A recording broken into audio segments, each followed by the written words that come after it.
কুন্দ সিং, তোমার বাসা কোথায়? মানে বাড়ি আর কি কোথায়?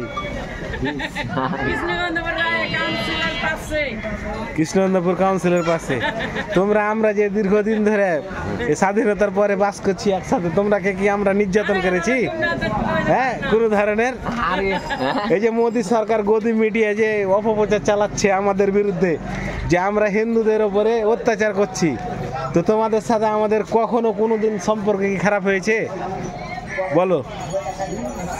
তোমাকে আমি এখন যেটা ন্যায্য সত্য সেটা বলবে।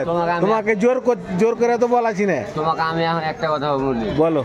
জন্ম দেয় মা নাকি? হ্যাঁ হ্যাঁ, আর চলাফেরা মানুষের সঙ্গে করে, তাহলে জন্মদাতা আগে না নানির বাড়ি আগে? তাহলে জন্মদাতা আগে, নানির বাড়ির হিসাব পরে।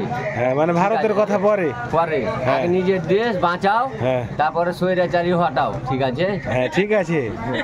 স্বৈরাচার তো পারলে যে ওখানে যে ষড়যন্ত্র করছে। আরে স্বৈরাচার কাকে বলে? তুমিও স্বৈরাচার হইতে পারি, আমিও হইতে পারি।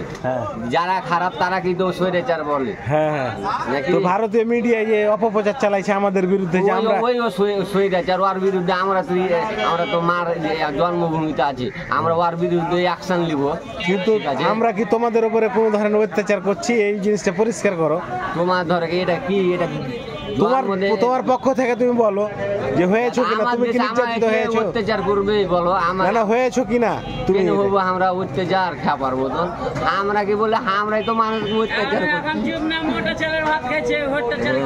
তাহলে কোন ধরনের অত্যাচার হওনি মুসলমানের দ্বারা?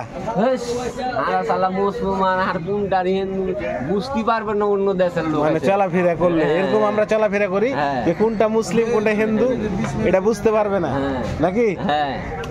তো তোমাকে ধন্যবাদ তোমার মন্তব্য দেওয়ার জন্য। এটা আমরা